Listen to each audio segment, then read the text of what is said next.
Hello, everybody, and welcome to the very latest CADS podcast. Marcel's already getting his beret on.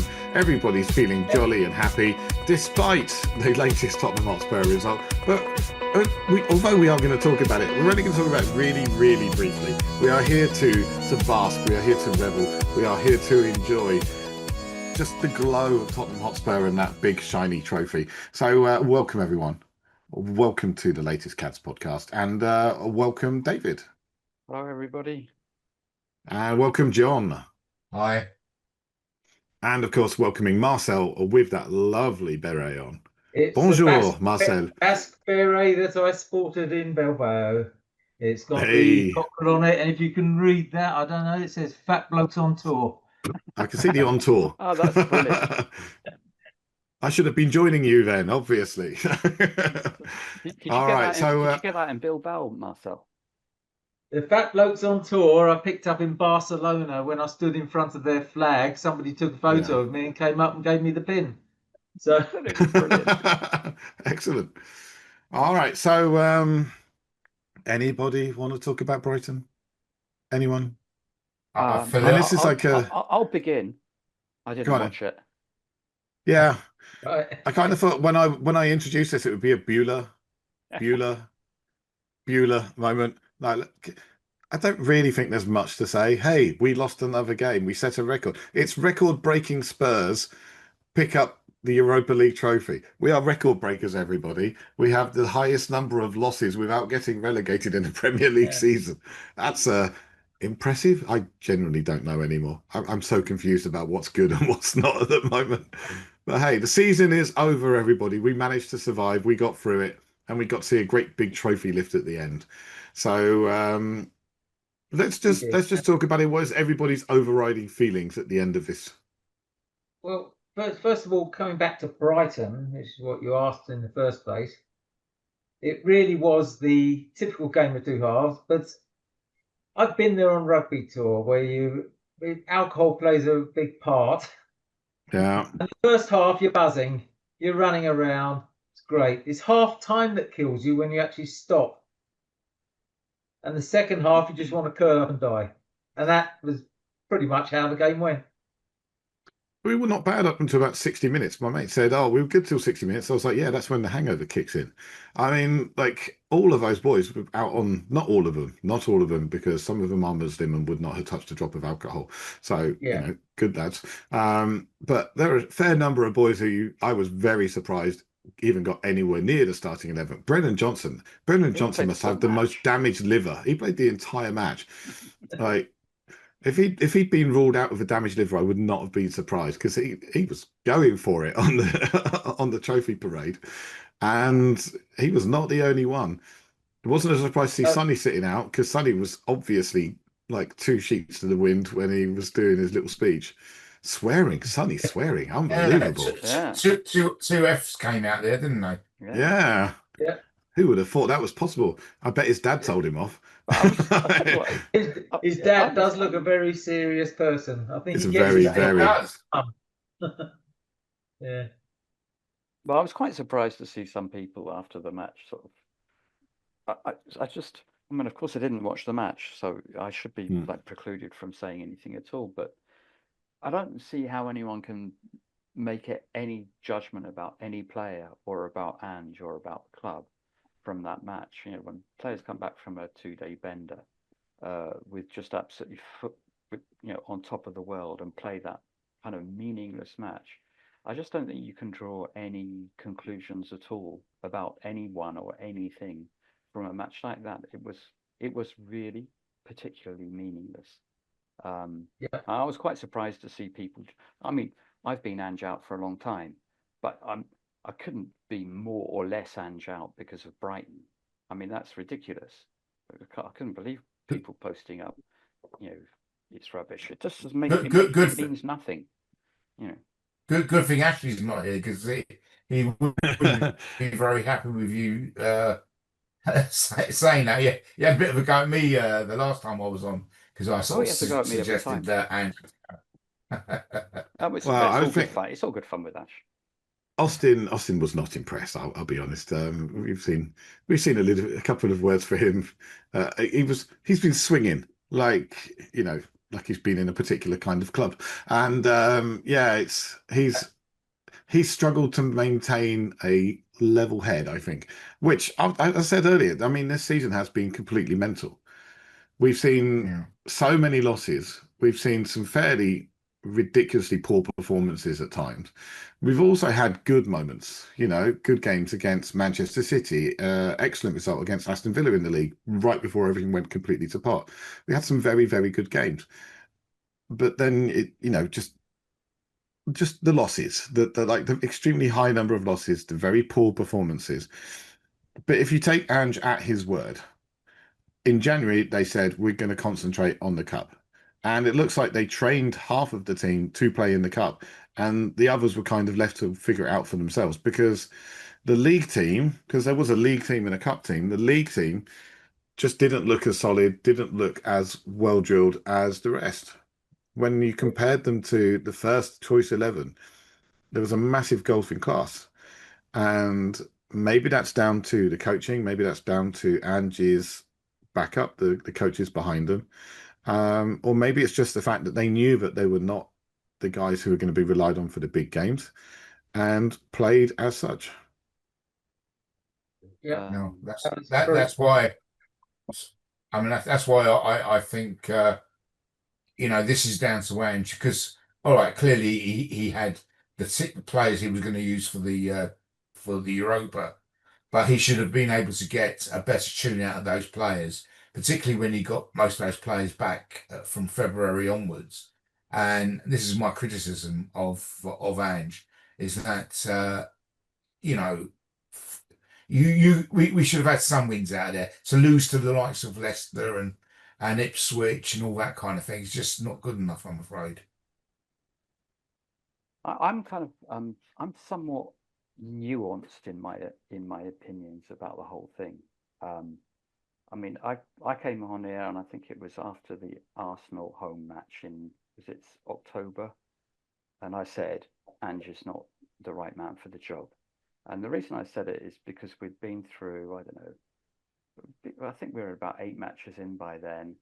Ange had had a full pre-season. He hadn't been correctly backed in the transfer market for sure. There were holes in the team, but the point is, my point was this: I don't mind us being a bit leaky in defence because apparently Ange Ball is all about we'll just score more than you, Mhm. and the attacking play is going to be fantastic to watch. And through those matches, up to and including Arsenal, I didn't see anything that looked like what people were promising me Ange Ball was. I didn't see any of that. I saw pretty sterile possession football, just not getting near the goal. Very low number of shots on goal. Very poor attacking figures in my view, and yet we were still very leaky defensively. And after the Arsenal match, where I didn't think we had the pride to lay a glove on our main rivals for 90 minutes, I just thought, well, this isn't. People are telling me Ange Ball's amazing, but it just isn't. So that's when I made my mind up about Ange. That was after the Arsenal match, and I got on and off the fence throughout the season. Like after Manchester City 4-0, what I think it was, every you can't be going Ange out after that. You have to have a bit of a thought going, oh, maybe there is something here. But all the way through the season, I thought if I see the green shoots of recovery, if I start seeing sort of attacking patterns and ways of playing that are starting to look really juicy, then I can get on board. And I didn't see it. I mean, funnily enough, I didn't see it in Europa either, really. I mean, we won Europa playing different tactics to what does someone call it? Someone called it Ange Wall, Yeah. which I thought was Mm. quite clever. That was on CADS, and so now I'm kind of like half in, half out. I feel like if he gets another season, then I think he's kind of earned it. He got us this trophy, and they were incredibly good vibes. And I almost feel bad talking about it. And I think he mentioned it. How can you be asking me about my future when I've just brought you the trophy? And I'm sympathetic to that.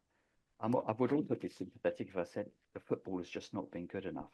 the thing where I kind of go, maybe we can give another go, is that Ange has now shown that he can adapt, because he adapted against Manchester United, he adapted against Eintracht Frankfurt, and there seems to be, maybe in the third season, maybe he can add a bit of realism to it.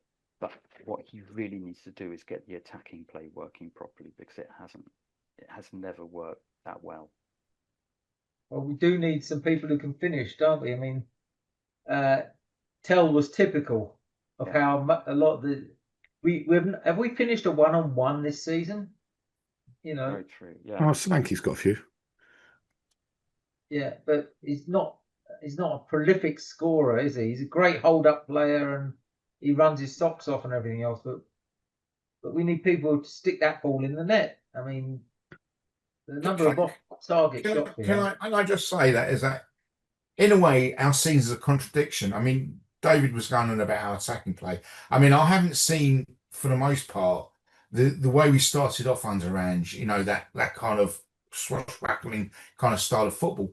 But certainly up until the first half of the season, if you look at the stats, I mean, we were like the second or third, I think, top goal scorers, and we had a great goal difference compared to most teams. And it's ironic that finally, on the last day of the season, we've gone into negative. We go negative without goal difference. But we did score a lot of goals. But it was made up of some particular big wins. You know, that great win against City, that great win against Villa, West Ham, Southampton, and all that. But you know, and most of our defeats were by a single goal until the last part of the season. So I mean, we did score goals, but you know what I'm saying is the style, even in the first half of the year, I wouldn't say it was particularly swashbuckling. You know, it was more about. I mean, it was exciting. Those first 8 games, whatever it was last season, it was exciting, partly because we were so used to the sterile football under Conte, etc. You know, but anyway, there you go. Well, you know, I love a good stat. I mean, I do track these things, and right up until the Villa game, which we did win, but right up until that game, which is where we picked up injuries, we had the second best XG, second highest number of goals scored in the league. We had the second best XG conceded in the league. We had the second best level of possession, the second highest entries into the opposition's final third, behind Liverpool every single one. I mean, up to that point, we were statistically the second best side in the league. I mean, we were in fifth place at the time. On the statistics that mattered, we weren't. Well, yeah, but if you were to judge it on the statistics, which is often the statistics are often an indicator of the way things are going throughout the season. It's just this year has been a complete anomaly in many, many ways, because we have, up until this last game of the season, we had something like a +3 goal difference, which would put us about 12th in the league. True. I mean, we've had some good ding dong arguments about. Yeah, I know. Because your stats and I'm the eye test. I think that's how major difference is that I remember those stats and I remember talking, but I remember thinking, but it doesn't pass the eye test. It doesn't pass the what am I actually seeing in front of me. Mm-hmm. A lot of the time, it doesn't match what the stats are saying. But I felt like the league position matched what I was seeing. Yeah, I think that's probably right. Yeah. And I think the league, our final league position, was probably deserved. We were the 17th worst side in the league this season. And, but at the end of the day, we got that trophy, we got that Europa League win. And despite whatever, there's been a lot of different thoughts on the manager and things like that. But when I was in the pub with you, we all celebrated the same. I've been, Absolutely. People have been asking me throughout the week, do you think you got more out of this cup final win because you've been supporting Ange throughout the season than somebody who felt he should go? And I was like, no, I don't, No. because that bloke over there who has a slightly different opinion to me has probably been supporting Spurs longer than me, or as long, certainly. And I know he genuinely holds Spurs close to his heart, and he wants the very best for it. We just have different opinions on what that is. And when we were in the pub, the look of joy on your face, and almost tears, I will say, the look of joy on your Of course not. face. Someone was chopping onions near me. Yeah, someone was chopping onions. Absolutely. The look of joy on your face. You couldn't give a fuck what And the also, you know, I discussion about the like manager was. Ange. I like Ange. Yeah, I want him to absolutely. succeed. I want him to prove me wrong. Then nothing would make me happier than to eat humble pie. And I'm eating a little bit of humble pie because he's got us a trophy, and no one Yeah. can take that away from him. No one can take away that amazing night from us. No one. And I'm with you, David. I mean, I feel the same way. You know, there's lots of aspects about Ange and the way he goes about things that I really, really like. But you know, you just can't get away from what's happened this season in the league. It's you know, it's just been too bad. You know, and look, you know, clearly the injuries have not helped, and it will, you know, but he has allowed the team just to drift along since the start of this year. They've just drifted along in matches, and you know, it's just not good enough. You know, of course, I agree. Our first choice. The priority of the Europa League was the right thing to do. Yeah, but we could have done better in the league. You know, that's what I'm concerned. Our first choice central defensive partnership pairing started 22 games together this season, and they won 17 of them. Yeah. So, you know, Stu, you know, I've seen these going around, and I've very carefully not commented on anybody posting this stat, because my point of view is, well, you know, if we had a manager that could cut his cloth to what he's got, then we would be doing better with the other defenders. I think we had that discussion earlier in the season. I think that's a massive indictment of Ange. I think we had the same discussion earlier in the season. I said at the time, I'm pretty sure there are managers around that could do more with the players we've got, with the injury crisis we're suffering right now. But long term, Ange is the guy who I want us to be taking us forward to represent my club. And if he gets things right, things will go very well. And I'm very happy that we won the Europa League. It looks like he's going to be staying at least until the start of next season, and hopefully we'll make a good start and things will go very nicely, and then everybody will be enjoying it from then on. But if it does, I'm not going to be coming on here and asking anybody to eat crow, just as I'm sure if it goes wrong, you're not going to be coming on here and giving me too much sass. I'm sure there'll be a little bit of stick, but there won't be too much. No, I will never do that. I just won't do it. I'm not, you know, I know how infuriating it is when you say I'm just not the guy, and then like 4 months later we won one match and someone comes and goes, yeah, so what do you think now? You know, just forget it. It's, you know, I mean, we all want the club to succeed, and if it is with Ange, nothing would make me happier. You know, nothing would make me happier. I've been on the fence for quite a long time, and I see arguments of both sides. That's why I'm still sitting on the fence on this one. I think the reason why I would say hang on for a while would be I just don't want another merry-go-round of new start, new dawn, all that. Way I see it at the moment is the ball is firmly in the court of Daniel Levy to back his manager now. If he fails to do that, then we're going to have the same problem again. Marcel, are you saying that you would rather Ange stay at this moment? At this moment in time, yeah. But he has to be backed. If he's not backed, then we're just going to go around the same circle again. Does backing him involve getting an entirely new medical team? Well, there is that. They've all been sacked this season, so they're going to need to, yeah. Yeah, but is it not a bit unfair to just blame the medical team? Is it maybe not the way he trains the players up and the expectations on them that's caused a lot of the problems, a lot of the hamstring problems that they've had?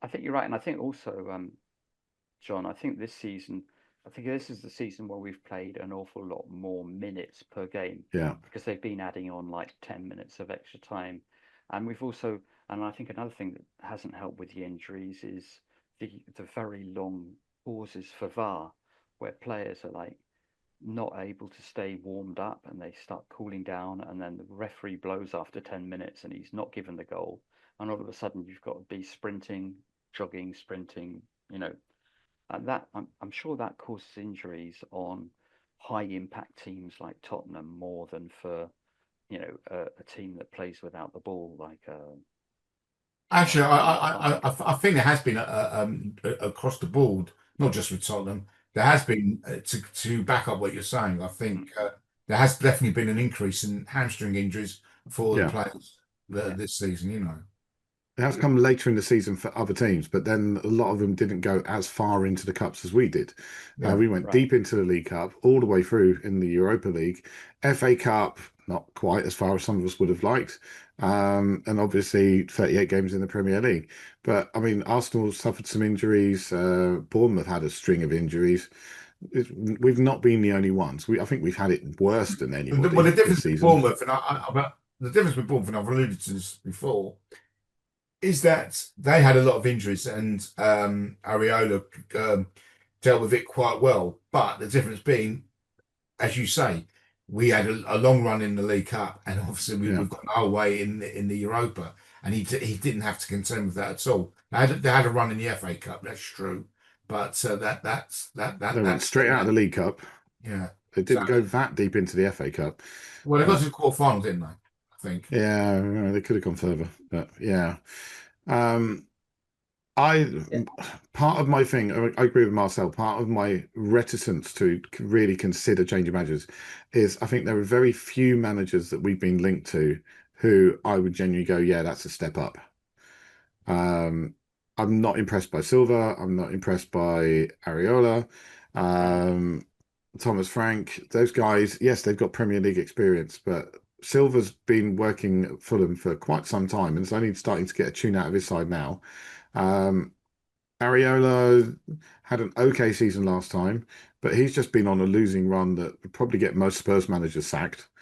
You know, and Frank's a solid enough manager, but does he play the kind of football we want to see? Is he the right kind of guy for Tottenham? I don't think so. What about the Palace?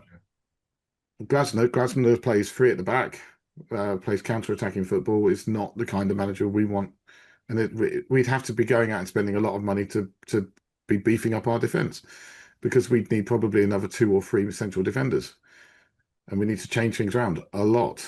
So I don't think he would be suitable either. The only thing that kind of gave me pause was when Farioli is now available on the market, the ex-Ajax manager who's quit Ajax. He got them to within 1 point of the title, and they were terrible last season. Not this season just finished, but the season before they were absolutely awful. And he turned them around really quickly. He plays a good style of attacking football. When he came available, I was like, oh, maybe he could be the guy. But we'll see. Bombed it in the last 6 games, though, didn't they? Yeah, they did, but they weren't expected to get to where they were because they were like almost relegation candidates the season before. Who won the league there? Was it PSV? Feyenoord, I think. No, PSV won it on the last day, didn't they? Oh yeah, with was it Peter Brandt, the manager? Second to last day, they won it really because that's when they overtook Ajax. Ajax was so far ahead of them with just 6 games to go. And in the last 6 games, Ajax only got 2 points. Yeah. So obviously need to blame Bergwijn for that. So I mean, my worry is we end up going down the same road as Man United, where, you know, under Ten Hag, they won the FA Cup kind of unexpectedly against Man City. They kept holding him on the back of that, and then, you know, within was it 3 months or so, he was out the door. And do we want to go down that same road? Look, if he ends up staying at Tottenham and he gets backed, etc., I'm not going to go, oh my God, you know, this is absolutely, you know, this is disgusting and I can't stand this and all this lot. You know, I'll back him and all this lot. But I'm just saying, if I had a choice, you know, part of me says, you know, we don't want to end up wasting another season, because if he fails, and then that's another season gone out the window. You know what I mean? And not being funny, I'm getting older now. I want to. I don't want to. You know, I'm getting nearer to the end than I am the beginning. If you know what I mean. But you have just seen a lovely cup lift. It's a trophy lift for the ages.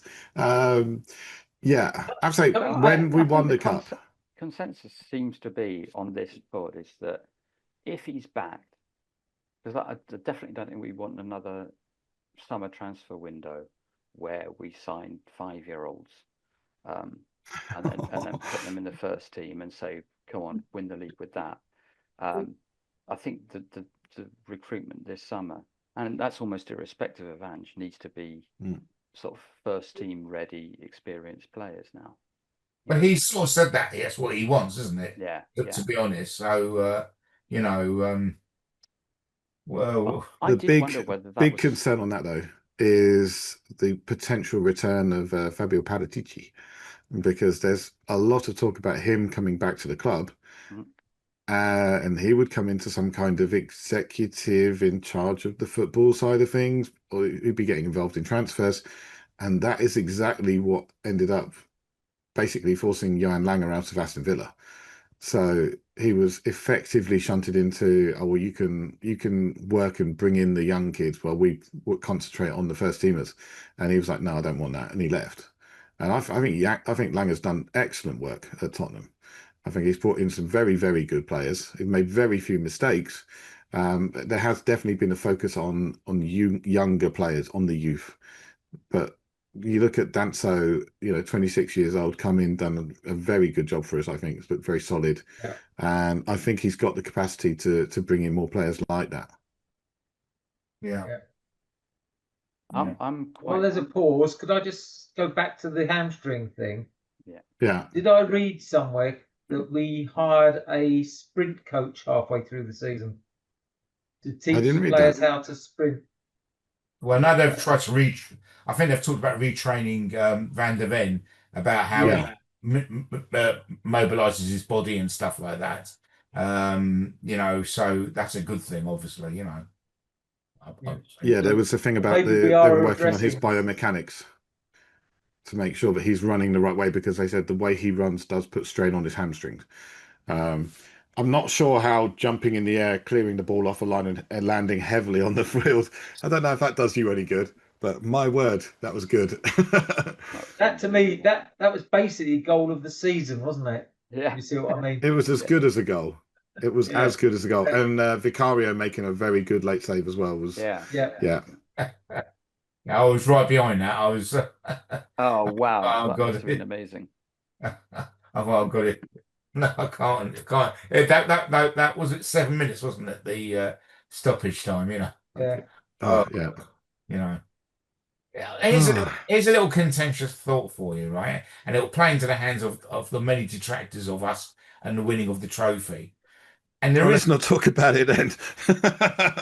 And there is an element of truth to say that this particular Europa League is probably easier now than it's ever been. When we won it in '84, it was a lot harder because you didn't if Real Madrid are in the European Cup, then the chances are Barcelona would have been in UEFA Cup, etc. And then since the Europa League the last few years, you have had the dropouts from the Champions League, whereas now you don't have that. And so really, I mean, I have always felt, if from the very start of the season, that we had a very good chance, if we took the competition seriously, of winning it. And you can say, looking at the fact that Spurs and Man United both got to the final on the back of two awful seasons, highlights really that you take the top 4 or 5 out of the top 5 leagues, and they're all in the Champions League. There isn't much left in their league, and it goes to show that our league, from one team's problems, losing you, and that's why I think I don't care. I mean, we won the cup, and glorifying the fact that we've won 4 European trophies to Arsenal's 2, etc., etc. But there is an element of truth that this is an easier competition now than it was previously. So the Champions League dropouts thing, I believe there were 8 sides that won it over a 25-year period when the Champions League dropouts came into the Europa League. So it's about 30 odd percent. But most of the teams that have won it over the last few years have not been top 4 finishers in their own leagues. So, it's not unusual for a side to win the Europa League but not qualify for the Champions League at the same time. It's not unusual for that to happen. If you go back to the last time we won, or in fact, any time we've won a European Cup, our league form has actually dipped towards the end of the season. So, and also when we were in the Champions League final with Pochettino, our league form was terrible towards the end of that season. Yeah. So, Much of the season. Yeah, much of that season, yeah. But, there's a lot of things go into it, a lot of potentials, a lot of this, a lot of that. But I mean, is anyone upset we won the Europa League? I very much doubt it. When I was there was a point of me when I was looking at when I was watching the match, and I said, just please God, get us over the bloody line. I've had enough. I've had enough of this, Spursy crap and all this lot. So I was that as much as anything else. I was just so pleased to go, to win the trophy and stuff like that. And God, sorry. No, you go. I thought you. No, I'm just saying that. That as much as anything else, I was so relieved about, because it's been look, as a Spurs followers, it's been thrust down our bloody throats, for so many years now, and it just drives me bloody mad. Particularly when you say we never win anything, because if you actually look at our record, it's still one of the best records of all the clubs in English football. And if you took the money from City and Chelsea, we'd be even higher up. They've surpassed, and they've gone well past us now. But it's all on the back of their money, isn't it? And that's why I hate. We've got something like the 4th best European record in English clubs. Yeah, but I'm not just talking about the European record. I'm talking about our record full stop. I mean, the only criticism I would have is our league record is, for a team of our stature, only winning the league twice is not very good. Yeah, we've always been a cup team, haven't we, really? Yeah. But I just think all this stuff about, I'm delighted that we've won the cup, and winning a cup is a wonderful thing. I'm glad we've got this monkey on off our back. But to be honest, I didn't feel the monkey on my back, because I'll say it over and over again. 2 things. Number one, all I really want is us to play football that is really enjoyable to watch. And then we win or lose, at least I've had a really bloody good time watching it. Number one. Number 2, all this stuff about Spurs haven't won anything for 17 years. I really do not understand why people keep hitting us with that. I mean, I did not know that Newcastle hadn't won anything for 17 years before the Carabao Cup. No one had spent week in, week out going on about Newcastle never win anything, Newcastle win anything. The only time Villa 30 plus years. The only time they mentioned it was when they won a cup. No one mentioned about Newcastle not winning anything. There's only about 7 teams, different teams, that have won a trophy since we last won. So why are they not talking about the other 15 teams? Can I answer that a little bit? Well, firstly, Newcastle. Actually, that's not strictly true. Newcastle did win the Fairs Cup. I don't know why people dismiss that, because the Fairs Cup was the UEFA Cup. Okay, so they actually, because Arsenal counts it. So dismiss it. So, but anyway, they won it, and so did Arsenal win it in the latter part of the 60s. What it is, isn't it? Is that also, let me back up Tottenham as well. Is that so? People go on about Tottenham, not winning anything, but now we've won the Europa League. You could put it this way: so since '99, we've won 3 trophies. Now, how many teams have won 3 trophies? Yeah. So that dispels that, other than, the usual, most teams would love to have won 3 trophies. But going back again to how people perceive us, maybe it's us, we like to think we're one of the top teams up there. And yet our record, going back, it's 1 League Cup or 2 League Cups, if you want to say, since '99. It doesn't prove that you're a big club. But, from a league perspective, we've been the most consistent we've ever been in terms of the league. We've, until this season, one other season, I think when Ramos left, we've always been in the top 6. So, we've been a lot more consistent, but, we've only really challenged for the league in all that time twice. Yeah. But It's an expectation that we should be winning things. Like you got the XG. Look at Brighton game. We had a 1.95 XG, which isn't bad, but we got hammered. Maybe there's some sort of calculation we do called XC, expected cups. I don't know. Good. Stu's going to get on that one. Yeah, I am not. That's for someone much smarter than me, I tell you. Yeah. So I've got a question. Go on then. So Ange needs to be back. What would backing Ange entail this summer if he stays? Getting his first choice players in, people that he wants. So who do you think he needs? What do we think he needs? What positions? I mean, we're going to do a squad review. It's going to be our last pod of the season. But no, I think we can. I think we can quickly look at it now. I've actually been looking at our potential Champions League squad and our Premier League squad for next year. As you know, love a good spreadsheet. And my spreadsheet tells me we can sign 6 foreign players who don't count as homegrown or anything for our Premier League squad. But for our Champions League squad, we are 2 players over. We're going to have to leave 2 players out.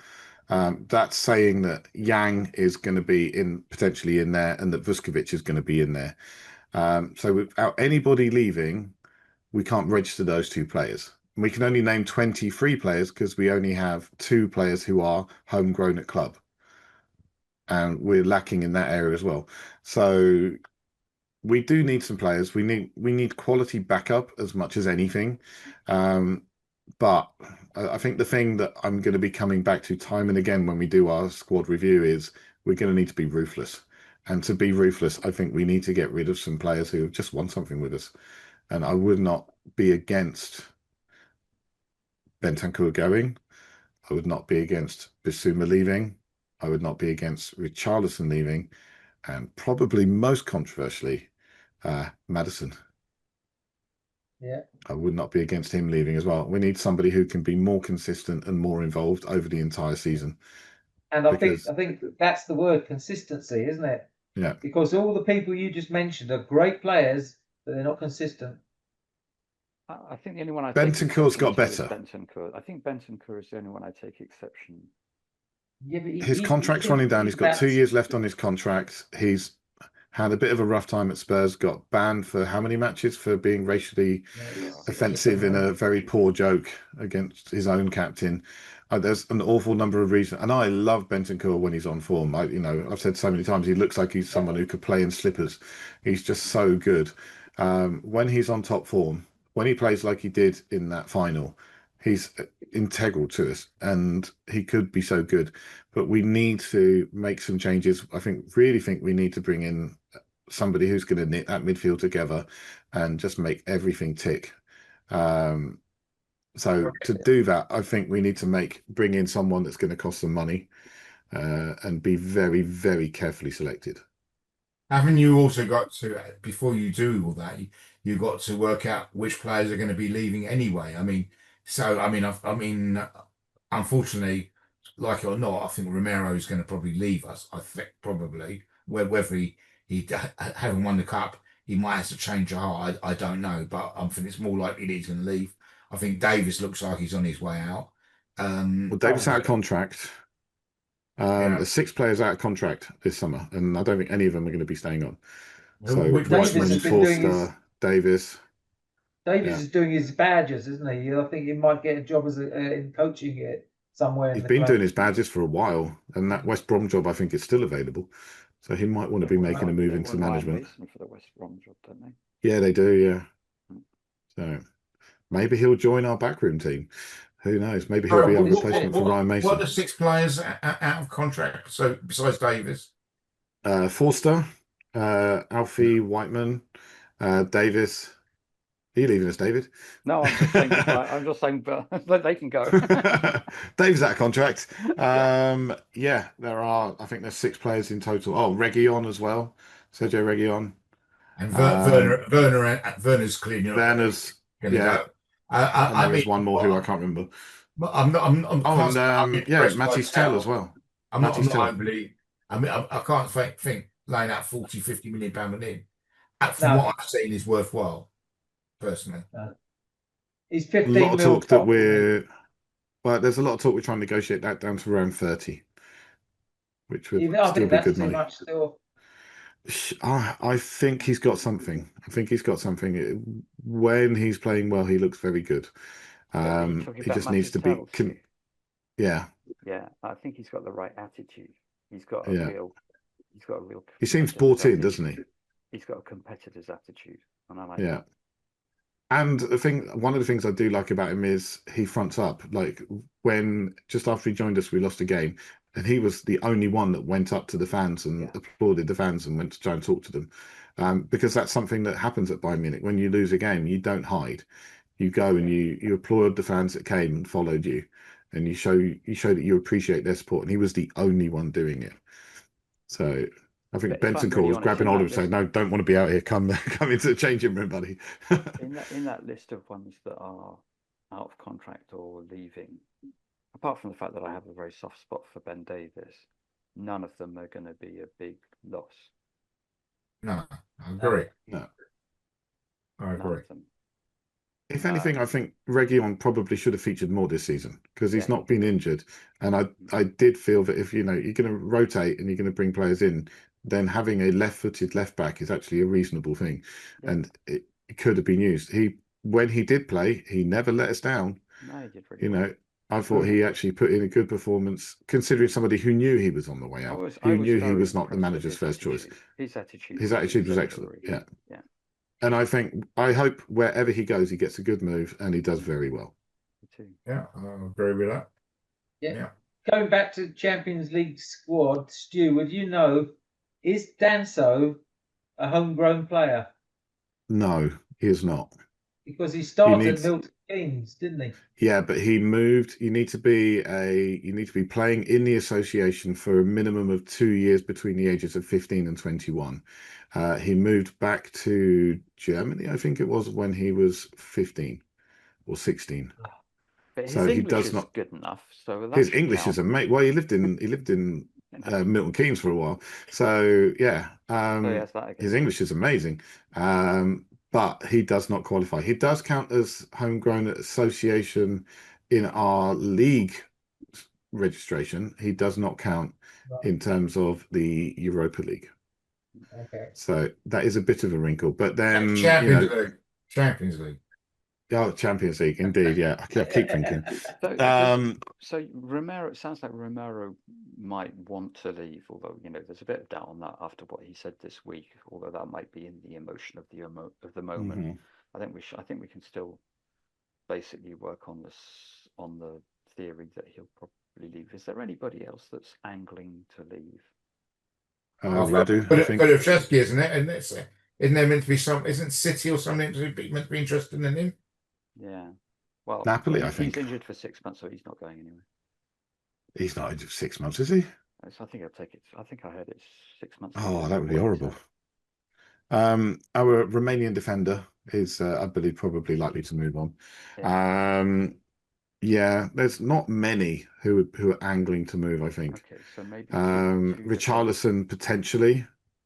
I would not be against him going back to Everton. I'm pretty sure Evertonian fans would not be against that either. Now they've got a bit of money.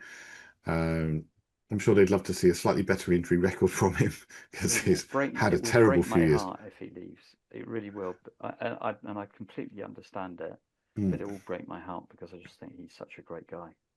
I just think Oh he's yeah, been so unlucky with the injuries, if we'd have got the non-injured version of Richarlison, I don't know what He other was my position. man of the match for the final. I thought he Yeah, was he was very superb. close to it for He me. just ran and ran, and there was some good skills, and he was integral in what we did. I thought he was excellent, and I felt when he went off, we actually lost a little bit of We did, yeah. control in the game. So, I mean, it kind of coincided with them putting Harry Maguire up as a centre forward. But I thought he was excellent, and I too would be sad to see him leave. But at the same time, I'd kind of be happy to see him go and just Yeah, be me too. established and a first team player somewhere, because I don't think he's going to get that at Spurs. No. This is where you say you've got to be ruthless, and that's how I think. Yeah. Richarlison, you know, good guy, etc., etc. But I think, you know, we've got to move on, particularly if you want to, you know, the Champions League, you can't coast along on that. You know, you've got to be on the ball from game one. So you know, Yeah. you've got to have a strong enough squad for this competition. You know. So if Richarlison leaves and we replace him, would we want to be signing somebody that leaves Solanke fighting for his place? Oh yeah, bring in Liam Delap. I'd be up for that. Yeah. I mean, this is different. I mean, besides we're in the Champions League. I mean, you know, it doesn't even work. Say it again. No, John, say it again. We're doing what? Where are we going to be? I mean, you know, if it doesn't, if you ever thought what would have happened if we hadn't won the game on Wednesday, it would have, if this financially it would have been a big black hole. It would have been absolutely really difficult trying to recruit the kind of players that you want. Winning that cup puts us in the Champions League, makes it a lot easier, it makes us more appealing to people. Plus, of course, the fact we've got the Champions League to offer and stuff like that. You know, so you know, let's just hope that, you know, they get the players they really want. You know, also, I mean, this thing about what Harry recruited last summer. I mean, are you suggesting that Ange didn't really get the players he wanted, or they have a committee, they agree the way they wanted to go was bring the age of the squad down, bring these younger players in. So he did get the players he wanted, but really now, and because he's alluded to that himself, that you need to have more experienced players now.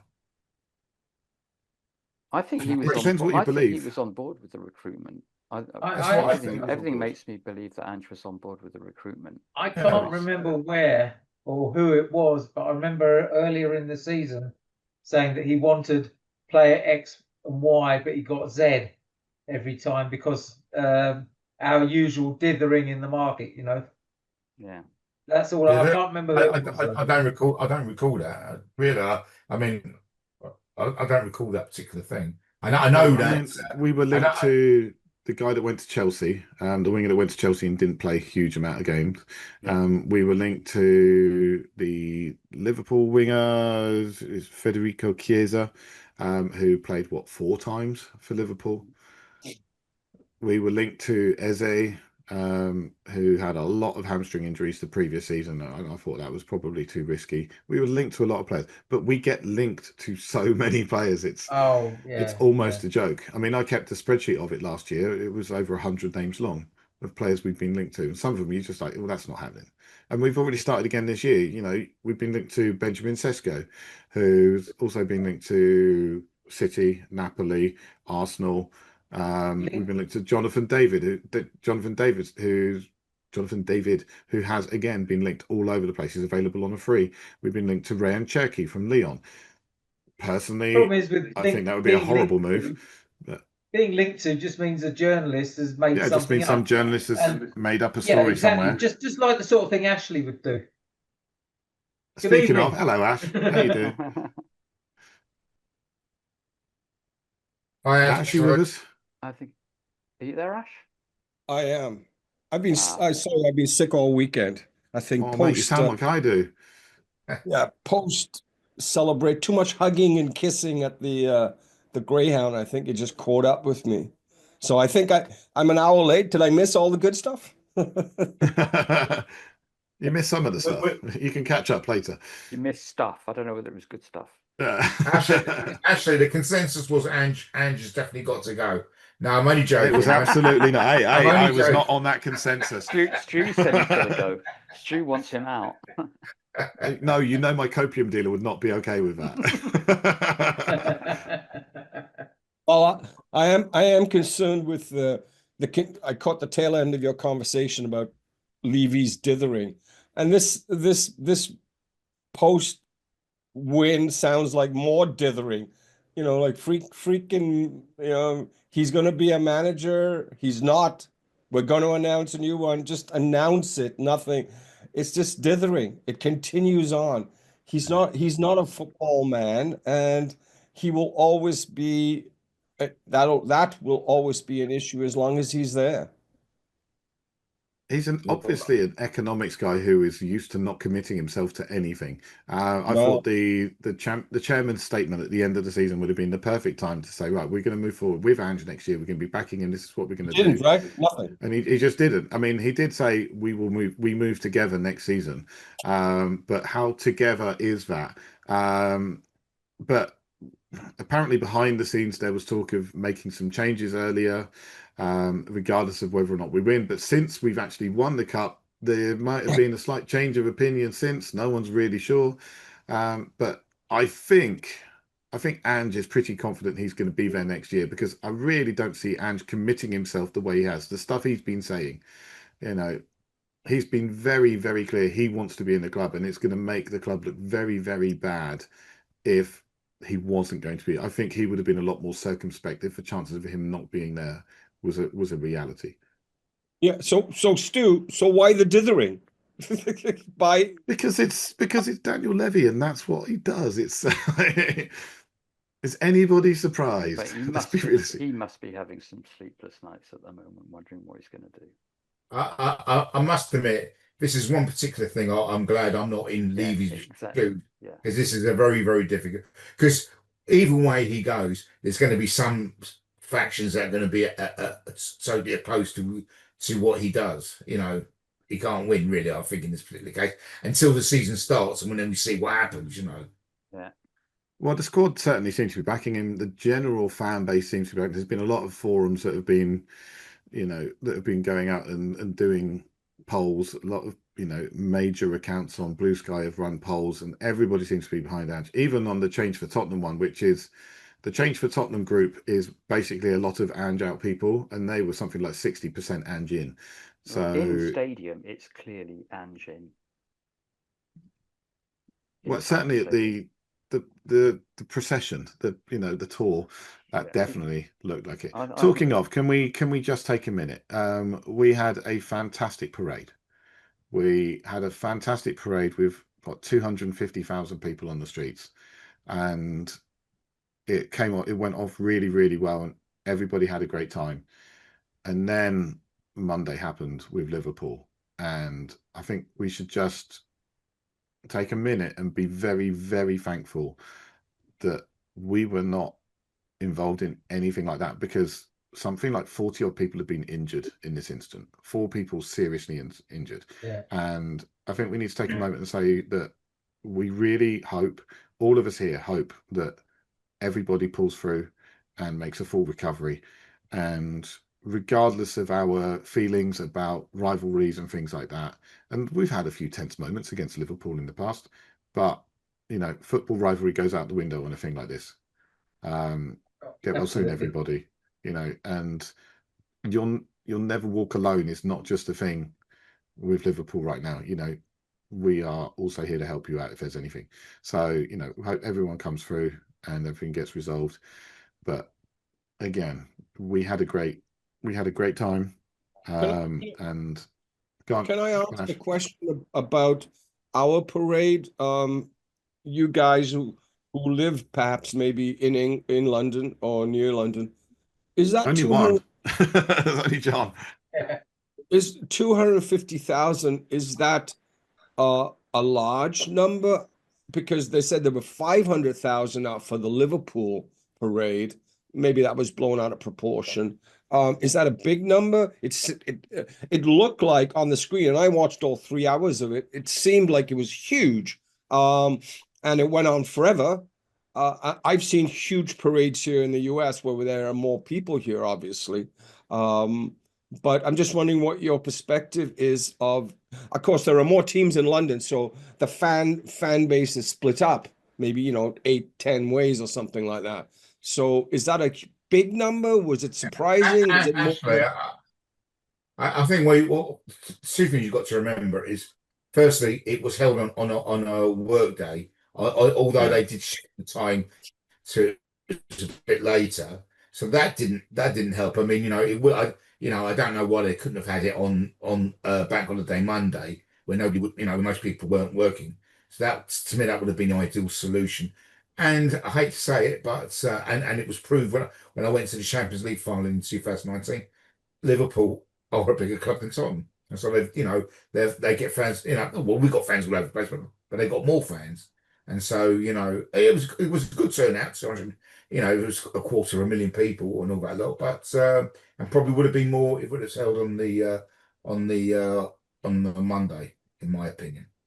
Yeah, I think the reason it me- wasn't I held on think the also Monday was need because to it look was at Easter size of- Monday and the police were not able to provide the coverage that was needed. Well, Crystal Palace had theirs on the Monday. Yeah. Arsenal's women had it on Monday as well. Yeah, but but they only had 10 much people turned up smaller to that. ones. Crystal Palace's apparently was only like about a 1 mile long or something like that. Anyway, I just want to let you know, just from our perspective here in Southern California, we had one pub open. We had a limit of 160 people. We had to have wristbands to get in. But they knew that, the owners of the pub. So they went across the street. There's a Masonic lodge over there. I don't know if you guys know about the Masons and stuff. Anyway, they have a large building there, and they have a bar inside of it, probably for their events, the Mason, secret events with their hoods on and stuff like that. But anyway, they opened up for that. And they had 400, there were no Liverpool fans allowed. We had 400 people in the lodge, 160. So we had close to 600 on a Wednesday during midday Tottenham fans out in Southern California. Now, it doesn't cease, it never ceases to amaze me that there is a huge Tottenham support that's underground, and perhaps revealed by that, and then also perhaps revealed by the 250,000 at the parade on Friday. Also, there was a parade in Thailand I with saw Tottenham that. Spurs supporters. Brilliant. Lots That of was people great. jumping on the back of trucks with printed up cardboard bits, but it looked great, fantastic. They were like pretending to be the players, I think, and stuff like that. Yeah. Actually, But I'm surprised we didn't get any footage of some sort of parade in South Korea, because he's like a god out there, isn't he, Son? I mean, in the first Asian to lift a trophy as the captain, etc., etc. I'm surprised. I'm sure there must have been some sort of celebrations over there. They're probably going to have a national holiday. Yeah, John. they probably have. You're right. But in answer to your question, Ash, I don't really know a lot about the Masons. The only Masons I do know are Ryan Mason and Mason Melia. They're the only two I even know of. What about Mason Mount? They're both. No, Mason I know nothing Mount. about him. I've got my trouser leg rolled up at the moment, just in case. Yeah. Shake hands. Anyone want to shake hands? The one thing about the Tottenham parade, 250,000 people in those little streets around the ground, is a real bottleneck, isn't it, compared to other places? So I'm glad it went off smoothly. It looked amazing. I was going to try and get out for it. I was looking at the trains and I could get out, but I could not get back. The trains to come back was absolutely packed. So yeah, my son went to it, and your son went to Bilbao, didn't he? No, he went. No, he watched the final in the Tottenham Hotspur Stadium. Ah, okay. Part of what John just said about the narrowness of the streets. It's been a long time since I've actually been to the old White Hart Lane to see all the streets and stuff. It was so cool to see fish and chip store, all these little boutiques along the way. I said, wow, that really is old Tottenham, and it's still vestiges of it left. Yeah. All right. While Ash coughs his lungs up, David, what were you saying about your son Noe? What was I was going to say that it was an absolutely sensational experience around the Tottenham Stadium and in in the roads around Tottenham. It was absolutely jam-packed. And if you want to know 250,000 people, is that a lot? If you're in the middle of it, it's a hell of a lot. And Yeah. it was incredible. People climbing up onto the tops of the buildings along the road. I mean, one guy apparently in front of Noe nearly fell off the third floor. Pretty hairy stuff going on, and it was well worth being there. Yeah. I mean, that to me highlights how the size of the club, in the sense of, I know we had that for the Champions League final, but this is the Europa League, and yet the stadium was still, pretty well full, and obviously all the Spurs fans that are out were. I mean, there is an interesting thing for you, because you probably. So I read somewhere that they said that they expect there to be more Spurs fans out in Spain than Man United fans. Well, I was really surprised by that, because when I went to the Champions League final, it was evident there was more Liverpool fans out there than there was Spurs. But I'm telling you that they were right. There was definitely more Spurs fans there than there was Man United fans. Very noticeable, wasn't it? It was. I think it depends on where you were, because David will know. We're in a little group of Paris Spurs. Our other mate, David W, David G. David G went out to Bilbao on the hope of getting. I think he did get a ticket for the match, didn't he? But he was saying where he was, there were loads of Manchester United fans around there. We were hoping. He said he was near the Manchester United fan zone. Yeah. Or right. Or something. Yeah. On the match day, because my wife was with me and she wanted to do a bit of touring, so we walked around. And when we went into the old town, that's where we saw more Manchester United fans. They were hanging around the old town part. But the rest of the town seemed to be vast majority blue and white.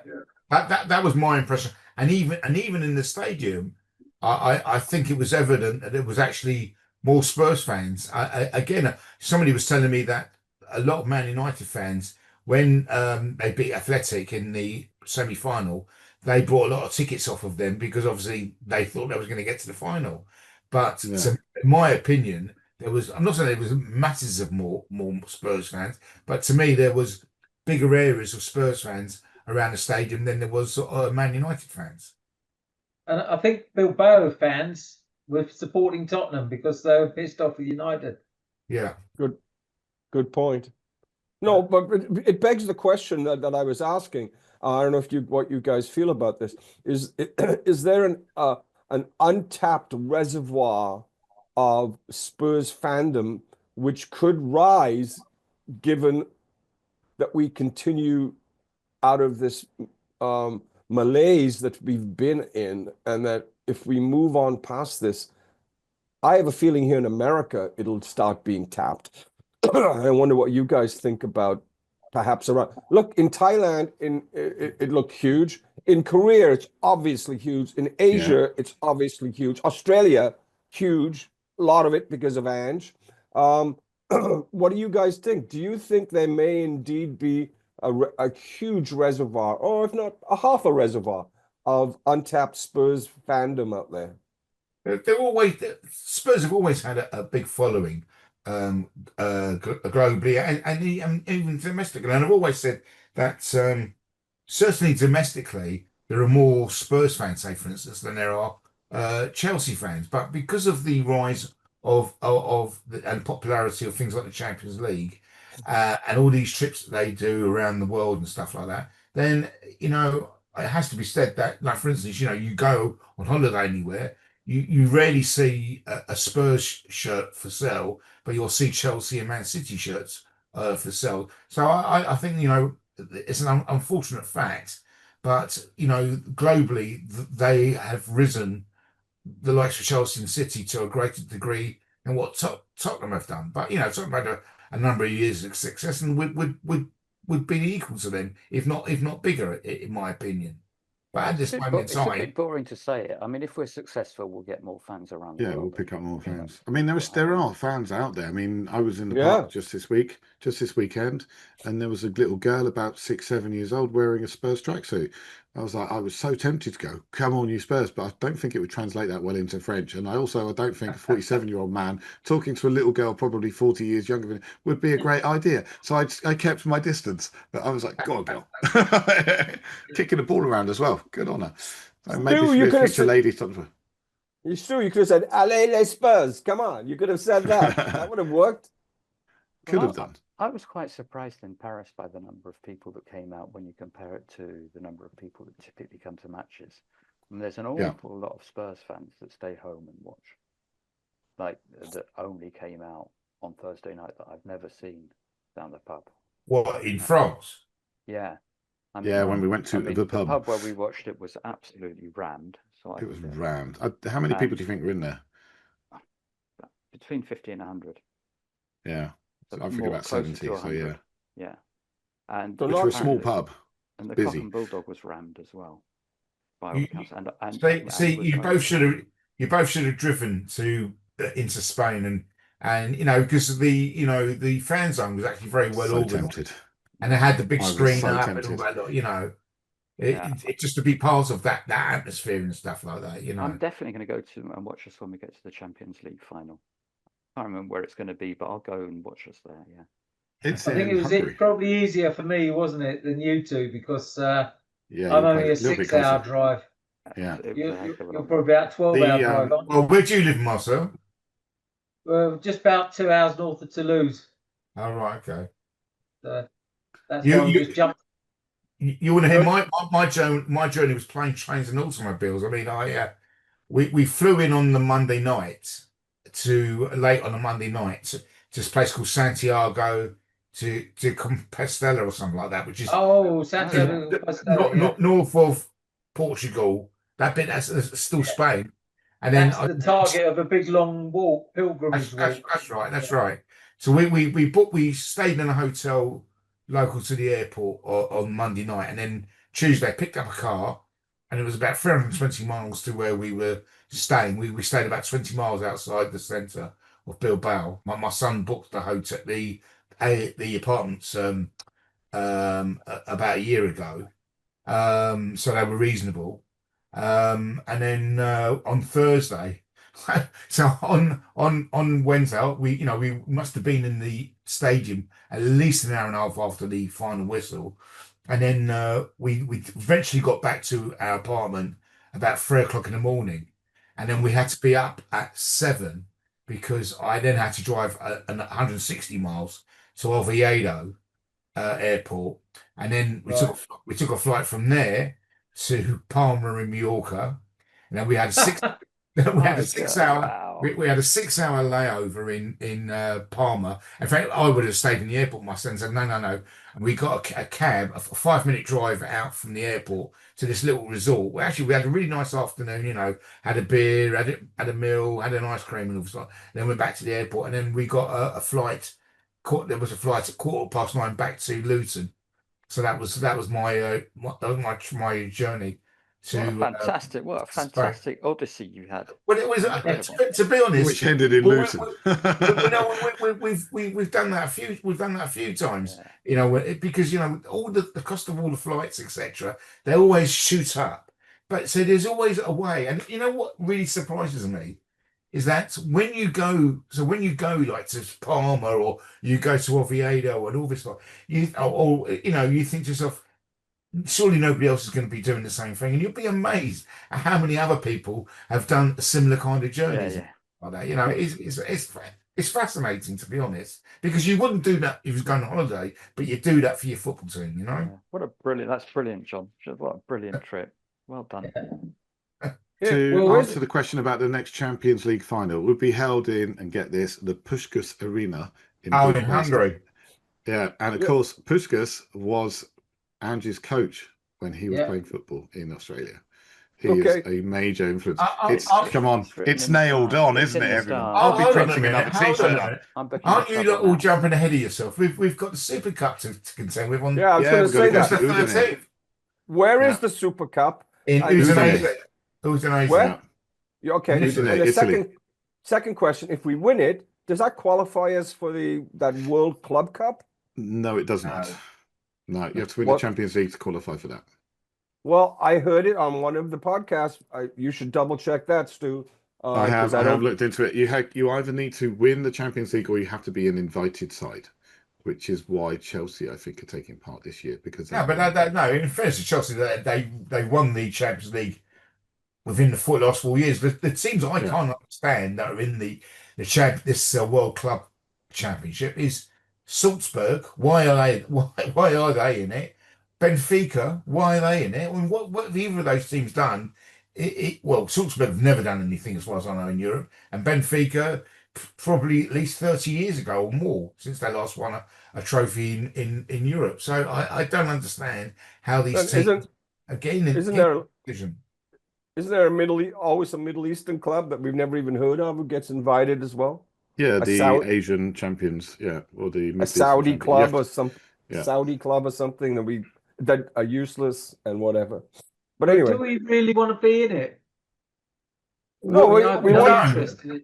But no, we want. there's an awful lot of money to be had by the teams that do well in this competition, over £100 million. Then that wouldn't be bad. That wouldn't be bad if it went into our coffers, and we could use that for transfers, etc.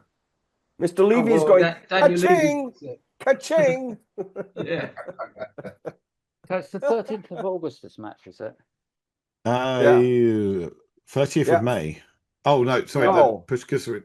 No, which one? Not the Champions League final, the Super That's the Cup. only one I care about. It's the only one I care about. 13th of August. So hopefully, it's 3 days before the season starts. Apparently, Brennan Johnson and Romero should have sobered up by then. Yeah, I was Brennan might be. By the way, by then. apparently 15 million on offer there if you win it.